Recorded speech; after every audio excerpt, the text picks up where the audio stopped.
तो ये वीडियो में मैं तुम लोगों को समझाने वाला हूँ लॉ ऑफ डिमांड और उसके अजम्पशंस। ओके, तो लॉ ऑफ डिमांड, उसमें सबसे पहले हम लोगों को लिखते वक्त क्या लिखना है, क्योंकि ये 8 मार्क्स का क्वेश्चन है। लॉ ऑफ डिमांड और उसके साथ अजम्पशन हम लोग को लिखने ही है, ठीक है। तो 8 मार्क्स का क्वेश्चन आता था, ये पुराने में शायद से अभी भी वही कंटिन्यू रहेगा। तो पहले ही हम लोगों ने सीख लिया है कि लॉ ऑफ डिमांड क्या बोलता है, जब हायर प्राइस रहेगा तब क्वांटिटी कस्टमर क्या करेगा, कम डिमांड करेगा, और जब लोअर प्राइस रहेगा तब क्वांटिटी ज्यादा डिमांड करेगा, ठीक है। तो वही इसमें दिखाया गया है।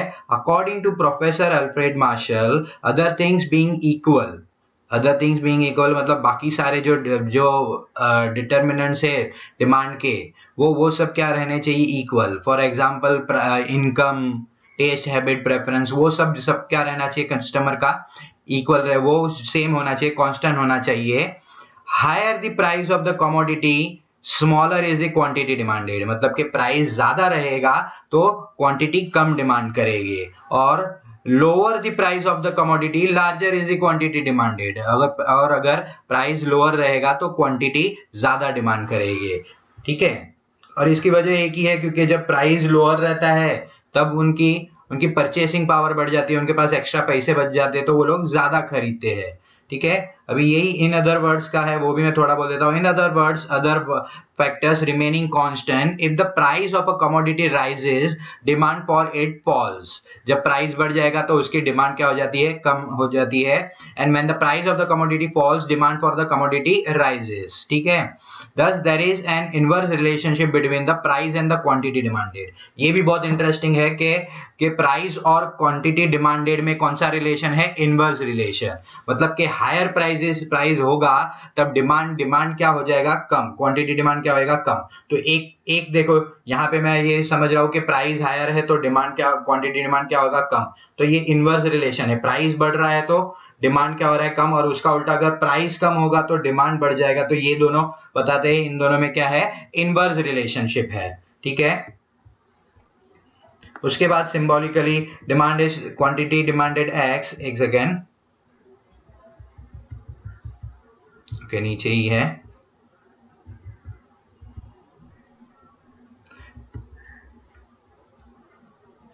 यहाँ पे है demand is function of price, ये demand is function of price, ये है dx, मतलब डिमांड फॉर कमोडिटी x, और ये function of price of commodity x, ठीक है।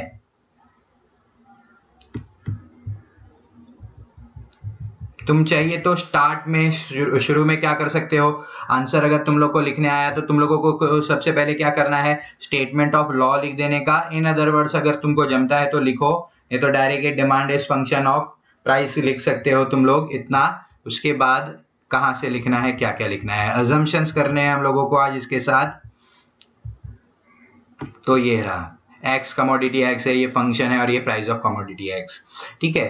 अभी अजम्पशन सीखते हैं हम लोग। डिमांड को का लॉ एक बार दिमाग में बिठा लो, जब प्राइस ज्यादा रहेगा डिमांड क्या, क्वांटिटी डिमांड क्या रहेगा, कम होगा, और जब प्राइस कम रहेगा तो क्वांटिटी डिमांड ज्यादा रहेगा। ऐसा कब होगा, ये इसके लिए सारे अजम्पशन है कि हमारा लॉ है वो अजम्पशन पे बेस है। क्या क्या अजम्पशन है, तो जो हमने डिटर्मिनेंट्स में देखा है, ये डिटर्मिनेंट्स और ये अजम्पशन वाला आंसर ऑलमोस्ट दोनों सेम ही है। कैसे लिखना है देखो, कांस्टेंट लेवल ऑफ इनकम, क्योंकि इनकम भी एक ऐसी चीज है जो डिमांड को चेंज कर सकती है। इस वजह से हम लोगों को सोचना पड़ेगा कि इस वक्त जब जब प्राइस बढ़ रही है और डिमांड कम हो रही है तब हमारी इनकम कांस्टेंट है, पहले जो इनकम थी वही इनकम है, ठीक है। If the law of demand is to find true operate, then consumer income should remain constant. If there is a rise in income, people may demand more at a given price. For example एक समझाता हूं मैं तुम लोगों को, देखो अगर price price बढ़ रही है, साथ में कंज्यूमर की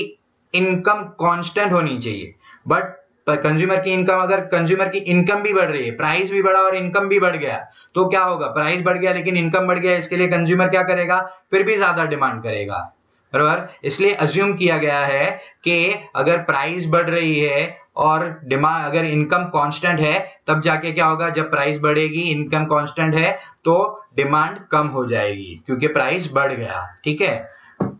तो इस वही तरीके से तुम उल्टा भी सोच सकते हो, अपने आप क्या सोचना चाहिए वो।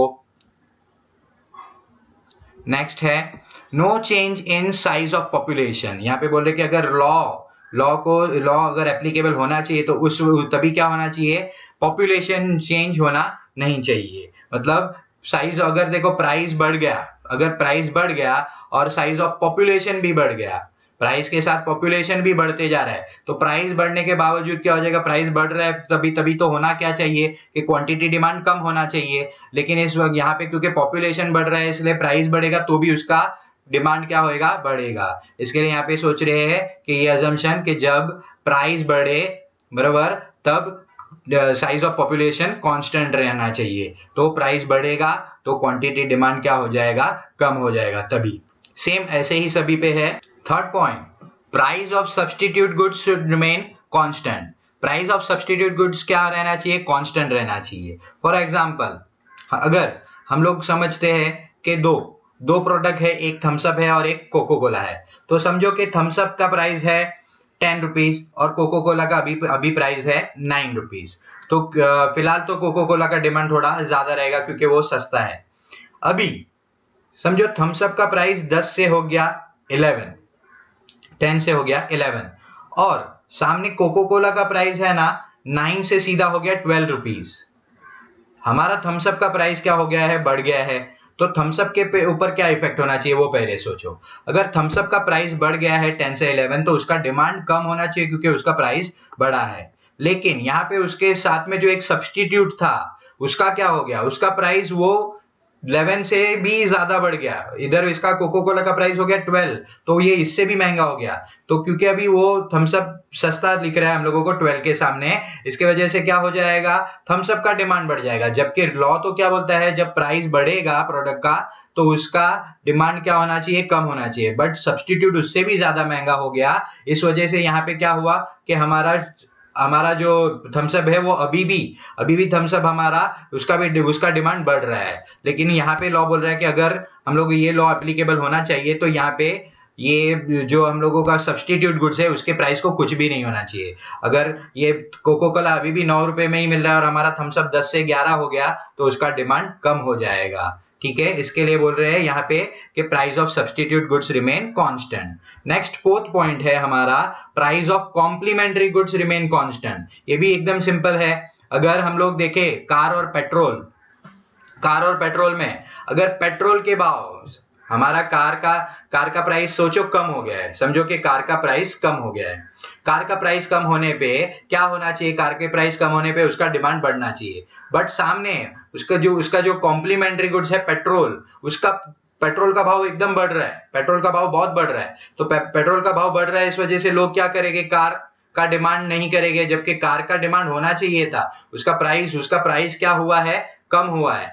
ठीक है, उसका प्राइस कम होने पे उसका डिमांड बढ़ना चाहिए था, लेकिन क्यों नहीं बढ़ रहा है, क्योंकि यहाँ पे कॉम्प्लीमेंट्री गुड्स उससे भी ज्यादा, कॉम्प्लीमेंट्री गुड्स क्या हो रहा है, महंगा हो रहा है। इस वजह से कार का डिमांड कम हो जाएगा। तो यहाँ पे इस वजह से यहाँ पे बोल रहे हैं हम लोगों को कि कॉम्प्लीमेंट्री गुड्स है उसका प्राइस क्या होना चाहिए, चेंज नहीं होना चाहिए, वो कांस्टेंट ही रहना चाहिए। अगर पेट्रोल का भाव नहीं बढ़ रहा है और कार का प्राइस कम हो गया है तो कार का डिमांड बढ़ना ही बढ़ना है।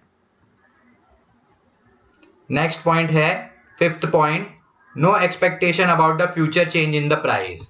समझो, ध्यान से समझना कि अगर यहाँ पे गोल्ड का एग्जांपल लेते हैं। फिलहाल गोल्ड का भाव है 50,000 समझो। अब 50,000 से गोल्ड का भाव हो गया 45,000, तो लॉ के हिसाब से क्या होना चाहिए, क्योंकि गोल्ड सस्ता हो गया है इस वजह से उसका डिमांड बढ़ जाना चाहिए। गोल्ड सस्ता हुआ तो उसका डिमांड, क्योंकि 45,000 हुआ तो गोल्ड कम हो गया, उसका प्राइस कम हो गया तो उसका डिमांड बढ़ना चाहिए। लेकिन अगर कंज्यूमर ये एक्सपेक्टेशन लगा के बैठा है कि गोल्ड का प्राइस और कम हो जाएगा, 40,000 हो जाएगा, 38,000 हो जाएगा, 37,000 हो जाएगा, तो वो अभी प्राइस कम होने के बाद भी वो खरीदेगा नहीं, बराबर। और लॉ एप्लीकेबल होगा नहीं कि प्राइस कम हुआ तो डिमांड बढ़ना चाहिए था लेकिन डिमांड नहीं बढ़ा। इस वजह से अगर कस्टमर ने फ्यूचर एक्सपेक्टेशन किया कंज्यूमर ने तो लॉ एप्लीकेबल नहीं होगा। इस वजह से यहाँ पे बोल रहे हैं no expectation about the future change in the price. तो अगर नॉर्मली 50,000 से प्राइस 45,000 पे आ जाएगा तो उसका डिमांड बढ़ेगा और लॉ एप्लीकेबल हो जाएगा। नेक्स्ट है no change in the taste habit and preference and fashion. समझो कि कोई चीजों का शुरू में जब उसकी बहुत फैशन रहती है तो उसका प्राइसेस भी ज्यादा रहता है। फिर जब फैशन थोड़ा कम हो जाता है उसका प्राइस क्या होने लगता है, कम होने लगता है। और लेकिन समझो किसी चीज का प्रोडक्ट का प्राइस गिर गया, प्राइस कम हो गया, तो उसका डिमांड बढ़ना चाहिए, लेकिन अभी लोगों को पसंद ही नहीं है, बोल रहे हैं कि ये चीज अभी हम लोगों को पसंद ही नहीं, लोगों का टेस्ट चेंज हो गया, या तो कुछ नया चीज आ गया जो उनको पसंद में आ रहा है, तो वो चीज का वो जो प्रोडक्ट है उसका भाव गिरने पे भी, उसकी प्राइस गिरने पे भी लोग ज्यादा डिमांड उसकी बढ़ाएंगे नहीं। इसके लिए अगर टेस्ट प्रेफरेंस हैबिट सब कुछ सेम है, तो जब कोई भी प्रोडक्ट का प्राइस गिरेगा तो उसका डिमांड बढ़ेगा। ठीक है, नेक्स्ट है no change in taxation policy.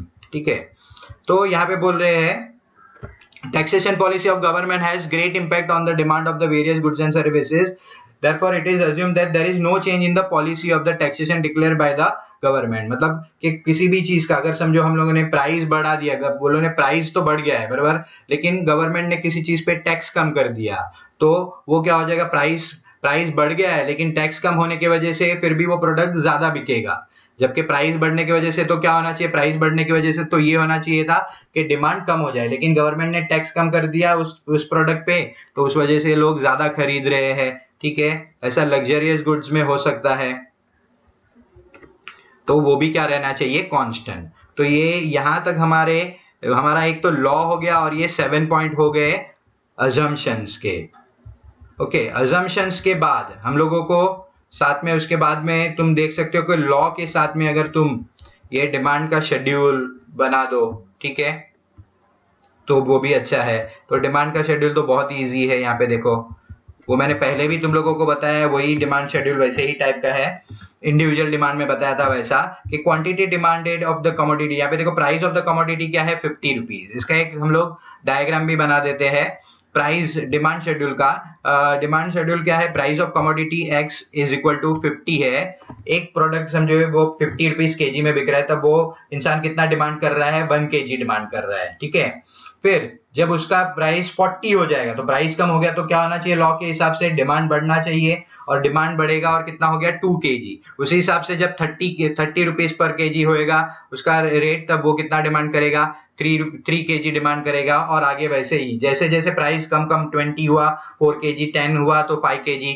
वो डिमांड कर रहा है, मतलब प्राइस कम हो रहा है तो कंज्यूमर क्या कर रहा है, क्वांटिटी डिमांड बढ़ा रहा है। ये एक्सप्लेनेशन पूरा वही है, तुम लोग पढ़ सकते हो वो अपने आप।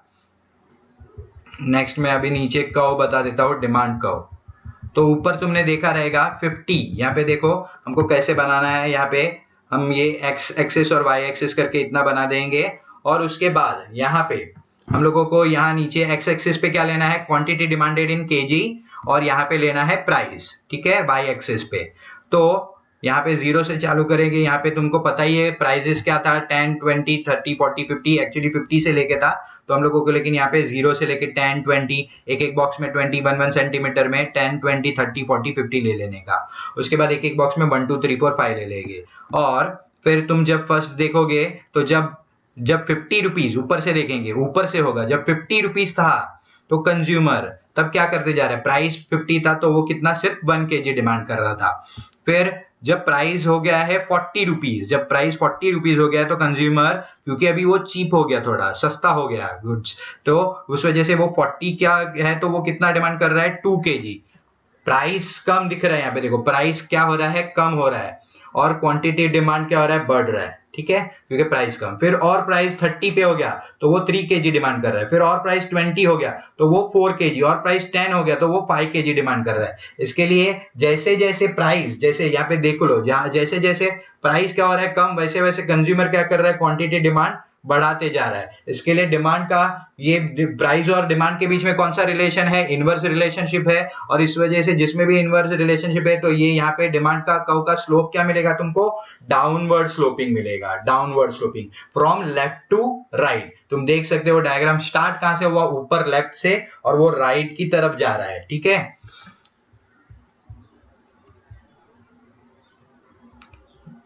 ये डिमांड शेड्यूल हो गया, डायग्राम हो गया तुम्हारा। तो ये वीडियो के लिए इतना बस है, तुमको ये एक्सप्लेनेशन भी लिखना है, x axis present the demand for the commodity and y axis represent the price of the commodity x, dd is the demand curve which slopes downward from the left to right due to an inverse, ये याद रखना कि inverse relationship की वजह से वो downward जा रहा है और left to right जा रहा है। ठीक है, ये ऑब्जेक्टिव्स में भी आ सकता है, ऐसा है। एक और छोटा सा आंसर है जो हम लोग यहाँ पे समझ लेते हैं, reason justifying downward sloping demand curve are as follows. ठीक है, तो हम लोगों को इस आंसर में ये पूछ रहे हैं कि भाई डिमांड कर्व क्यों डाउनवर्ड स्लोपिंग है। तो डिमांड कर्व डाउनवर्ड स्लोपिंग क्यों है वो मैंने तुम लोगों को ऑलरेडी बताया है कि डिमांड कर्व डाउनवर्ड स्लोपिंग इसलिए है क्योंकि प्राइस और डिमांड में क्या है, इनवर्स रिलेशनशिप है। प्राइस और डिमांड में इनवर्स रिलेशनशिप होने की वजह से जब प्राइस बढ़ता है तो डिमांड कम होता है, प्राइस कम होता है तो डिमांड बढ़ता है, इस वजह से उसमें इनवर्स रिलेशनशिप है। तो ये कितने 4 पॉइंट का शायद आंसर है, तो वो उसी चीज को सपोर्ट करते हुए है और उसी चीज यही चीज उसमें बताएगा कि डिमांड कर्व क्यों डाउनवर्ड स्लोपिंग है। 5 पॉइंट का आंसर है, मैं पांचों पॉइंट बता देता हूं तुम लोगों को। तो यहाँ पे सबसे पहले इन्होंने रीजन बताया है law of diminishing marginal utility. तो law of diminishing marginal utility तुमको पहले ही पता है कि जैसे जैसे consumer more and more unit of commodity consume करेगा तो उसका मार्जिनल यूटिलिटी कम होगा। मतलब पहले तो फर्स्ट यूनिट में तो उसके लिए मार्जिनल यूटिलिटी सेम रहेगा, या तो फर्स्ट में हाईएस्ट यूटिलिटी उसको मिलेगा क्योंकि फर्स्ट टाइम कंज्यूम कर रहा है। बाद में वो जैसे जैसे एक्स्ट्रा कंज्यूम करते जाएगा तो जैसे जैसे यूनिट ऑफ कमोडिटी बढ़ते जाएंगे, यूनिट ऑफ कमोडिटी बढ़ते जाएंगे, क्या होते जाएगा, मार्जिनल यूटिलिटी कम होते जाएगा। तो उसमें इनवर्स रिलेशनशिप देखने मिल रहा है तुम लोगों को कि यूनिट ऑफ कमोडिटी बढ़ रहा है और मार्जिनल यूटिलिटी क्या हो रहा है, कम हो रहा है। ठीक है, तो उसी लॉ पे बेस होते हुए ये पॉइंट है कि क्योंकि यहाँ पे उसमें इनवर्स रिलेशनशिप है। देखो यहाँ पे we have seen that marginal utility goes on diminishing with an increase in the stock of commodity and vice versa. Therefore, a consumer tends to buy more when the price falls. This implies that the demand curve is downward sloping. तो तुम इसके लिए इतना सोच सकते हो कि ये उस पे ही बेस है, डिमांड का लॉ, उस वजह से डिमिनिशिंग मार्जिनल यूटिलिटी पे। इस वजह से यहाँ पे जब कंज्यूमर क्या करता है, जब प्राइस फॉल होती है तो वो ज्यादा से ज्यादा कमोडिटी कंज्यूम करता है। तो एक ये रीजन है यहाँ पे डाउनवर्ड स्लोपिंग कर्व का। फिर दूसरा रीजन देख लेते हैं इनकम इफेक्ट। तो इनकम इफेक्ट क्या बोलता है, तो इनकम इफेक्ट मैं बताता हूं तुम लोगों को, एक एग्जांपल ले लेता हूं यहाँ पे मैं तुम्हारे लिए, देखते हैं, कोशिश करते हैं इनकम इफेक्ट क्या है। तो एक मिनट,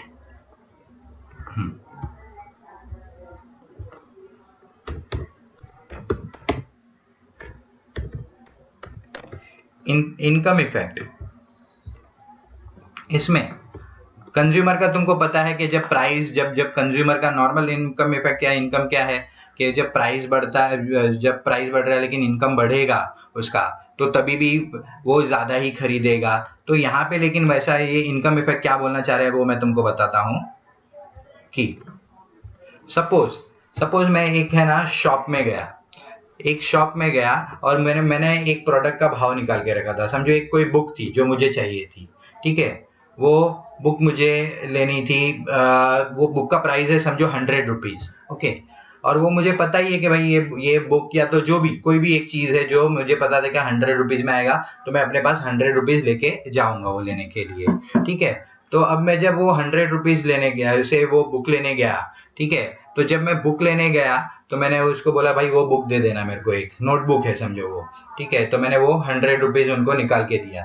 अब वो 100 रुपीज निकाल के दिया, तभी ऐसा हो गया, बुक का प्राइस क्या था, 100 रुपीज, ओके। अब वो दुकानदार जब मैंने पैसा निकाल के दिया तो बोला कि सर ये बुक 100 रुपीज का नहीं है, ये अभी डिस्काउंट चल रहा है, ये बुक हो गया है 50 रुपीज का। तो बुक मैं क्या सोच के लेने गया था, 100 रुपीज सोच के लेने गया था, लेकिन अभी बुक का प्राइस क्या हो गया है, 50 रुपीज हो गया है। तो मेरा यहाँ पे कितना रुपया बच जा रहा है, 50 रुपया बच जा रहा है, क्योंकि बुक मैं तो सोच के गया था भाई 100 रुपीज में मिलेगा, लेकिन वो बुक कितने में मिला, 50 रुपीज में मिला। तो यहाँ पे मेरा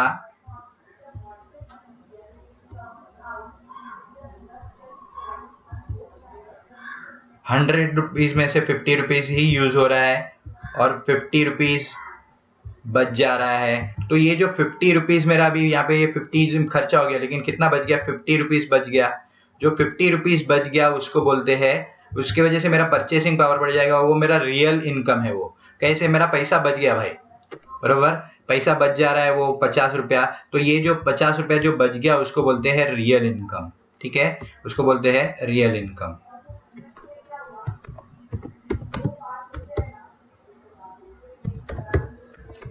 और ये रियल इनकम बच गया बराबर, उस वजह से जहां पे मैं बोल सकते हैं, देखो यहाँ पे मेरा प्राइस, यहाँ पे तुम देखोगे तो यहाँ पे क्या हो गया है, प्राइस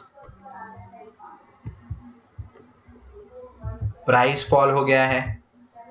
लेकिन प्राइस फॉल होने की वजह से मैं एक बुक के बदले 2 बुक ले सकता हूं, तो मैं ले सकता हूं क्योंकि 50 रुपीज में तो सोच के गया था, 100 रुपीज सोच के गया था, तो यहाँ पे एक प्राइस 50 हो गया बराबर, तो मेरा इनकम बढ़ गया, मेरे पास पैसा बच गया, मेरा परचेसिंग पावर बढ़ गया। इस वजह से मैं वो एक के बदले कितना खरीद लूंगा, 2 खरीद लूंगा बराबर। तो इसको ही बोलते हैं इनकम इफेक्ट, कि प्राइस कम होने की वजह से परचेसिंग पावर बढ़ जाता है और वो डिमांड उसका बढ़ जाता है। ठीक है, तो ये है इनकम इफेक्ट का एग्जांपल।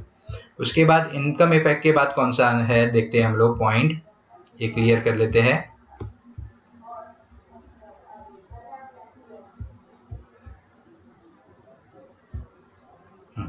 तो उसके बाद हमारे पास है सब्स्टिट्यूशन इफेक्ट। तो एक ये पहले यहाँ पे ये रीजन, 2 रीजन हो गए हमारे, डिमिनिशिंग मार्जिनल यूटिलिटी और एक इनकम इफेक्ट की वजह से डाउनवर्ड स्लोपिंग है, क्योंकि इन प्राइस कम हो गया तो इनकम अपना बढ़ गया, इसके लिए डिमांड बढ़ गया। ठीक है, फिर नेक्स्ट इस वजह से इनवर्स रिलेशनशिप था तो डाउनवर्ड स्लोपिंग होगा।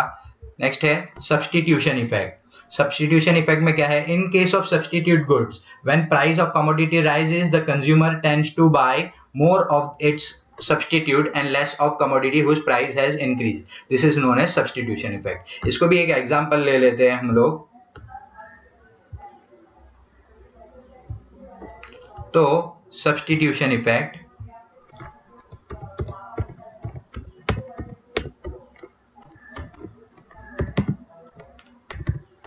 सपोज हम लोग सब्सटीट्यूट पहले क्या समझते हैं, सब्सटीट्यूट मतलब समझो कोल्ड ड्रिंक एक दूसरे के सब्सटीट्यूट रहते हैं, कि समझो थम्स अप और कोक, तो थम्स अप और कोक एक दूसरे में से तुम कोई भी पी लो, तुमको इतना फर्क नहीं गिरता। कोई ऐसा होगा जिसको टेस्ट का बहुत है तो ठीक है, लेकिन बाकी नॉर्मली कोई, सब लोग हम लोग बोलते हैं कोल्ड ड्रिंक है भाई कोई भी दे दो। ठीक है, फॉर एग्जाम्पल हम लोग यहाँ पे समझते कि एक कोल्ड ड्रिंक है 10 रुपीज का, थम्स अप 10 रुपीज का है, सामने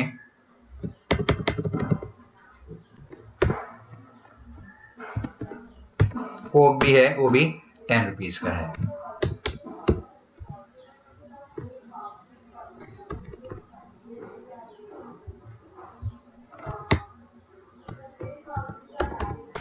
ये भी 10 रुपीज का है। ठीक है, तो अभी क्या हुआ, समझो अचानक कोई रीजन के वजह से थम्सअप का भाव, थम्सअप का प्राइस, हम लोग थम्सअप का प्राइस बढ़ा देते हैं, थम्सअप का प्राइस बढ़ गया, थम्सअप का प्राइस बढ़ गया, वो प्राइस समझो फॉर एग्जांपल प्राइस हो गया इसका 15 रुपीज।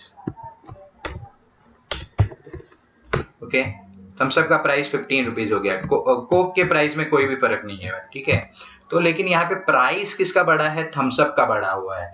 तो ऑब्वियसली हम लोग तो अभी कोल्ड ड्रिंक पीने जाएंगे और कोई बोलेगा कि भाई ये थम्सअप दे दो या कोई कोल्ड ड्रिंक दे दो, उसमें कोई बोलेगा 15 रुपीज का ये और ये 10 रुपीज का, तो हम लोग कौन सा लेंगे, जो सस्ता है वही लेंगे, क्योंकि हमारे ये थम्सअप का प्राइस बढ़ गया है, इसके लिए सामने कोक हम लोगों को चीपर लग रहा है, तो हम किसका किसका डिमांड बढ़ जाएगा, कोक का डिमांड बढ़ जाएगा। और कोक का डिमांड बढ़ जाएगा, लेकिन यहाँ पे किसका डिमांड कम हो जाएगा, डिमांड हमारे लिए थम्सअप का डिमांड कम हो जाएगा। तो ये है सब्स्टिट्यूशन इफेक्ट, जिसमें प्राइस हमारा थम्सअप का बढ़ा है, लेकिन थम्सअप का प्राइस बढ़ने की वजह से हमारा थम्सअप महंगा होएगा और कोक सामने चीप हो जाएगा, उसका डिमांड बढ़ जाएगा, और वो डिमांड बढ़ रहा है, हमारा डिमांड क्या हो रहा है, कम हो रहा है प्राइस बढ़ने की वजह से। तो ये भी एक है सब्स्टिट्यूशन इफेक्ट। तो इसमें भी तुम देख रहे हो इनवर्स रिलेशनशिप, इसके लिए डिमांड का डाउनवर्ड स्लोपिंग है। अभी 2 पॉइंट और बाकी है, वो भी मैं करवा देता हूं तुम लोगों को, क्लियर कर लेते हैं। नेक्स्ट हमारे लिए इसमें एक पॉइंट याद रखना है तुम लोगों को, कि एक ऑब्जेक्टिव में आता है कि income effect plus substitution effect is equal to price effect. ये तुमको याद रखना है, यहां पे लिख देता हूं मैं तुम्हारे लिए।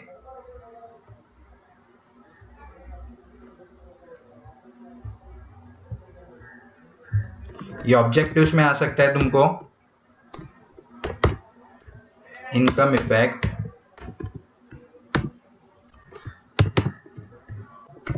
Plus substitution effect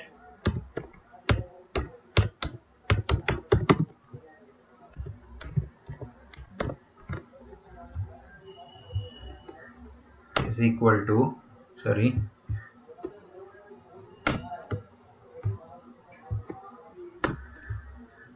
equal to price effect.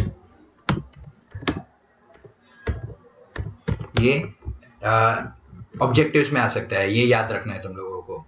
Next क्या है, तो नेक्स्ट हमारे लिए यहाँ पे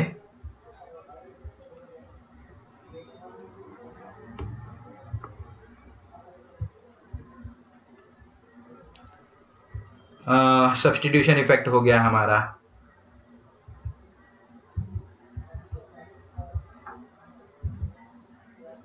नेक्स्ट है मल्टीपर्पज यूजेस। तो मल्टीपर्पज यूजेस में दो एग्जांपल एक फिक्स है हमारे, एक तो आता है वाटर आता है और एक तो आता है इलेक्ट्रिसिटी। फॉर एग्जांपल हम लोग यहाँ पे ले लेते हैं इलेक्ट्रिसिटी। तो इलेक्ट्रिसिटी के बारे में तुमको पता रहेगा कि इलेक्ट्रिसिटी से हम लोग काफी सारी चीजें यूज कर सकते हैं। मल्टीपर्पज है उसका यूज, फैन चला लो, टीवी चला लो, एसी चला लो, बराबर जो भी तुमको चलाना है उससे चला सकते हैं। वॉशिंग मशीन, सारा कुछ हम लोग उससे चला सकते हैं। इसके लिए उसका यूज क्या है, मल्टीपर्पज यूज है। तो समझो कि जिस चीज का मल्टीपर्पज यूज है, इलेक्ट्रिसिटी से बहुत सारी चीजें चलती है, इलेक्ट्रिसिटी से बहुत सारी चीजें चलती है। उस वजह से क्या होता है, इलेक्ट्रिसिटी बहुत सारी चीजें चलने की वजह से उसका बिल ज्यादा आता है। एक ही चीज से तुम बहुत सारा चीजें चला रहे हो, इसके लिए उसका बिल ज्यादा आएगा। तो उसका जितना यूज ज्यादा करोगे तो उसका जो प्राइस मतलब उसका जो बिल है वो हम लोगों को ज्यादा आएगा। यहाँ पे बोल रहे हैं कि अगर ऐसी मल्टीपर्पज चीजें है, बराबर, अगर हम लोग के घर में ही अगर हम लोग चला रहे, अगर उसका बिल ज्यादा आएगा तो हमारे फादर क्या बोलेंगे कि बेटा थोड़ा कम यूज करो, सब ये 2-3 चीजें जो है वो मेन चलाओ, बाकी सब चीजें मत चलाओ ताकि बिल कम आएगा। ओके, फिर किसी कारण समझो इलेक्ट्रिसिटी ये मल्टीपर्पज यूज वाली चीज में अचानक कोई रीजन की वजह से इलेक्ट्रिसिटी बिल का रेट पर यूनिट रेट कम हो गया है। तो पर यूनिट रेट कम हो जाने की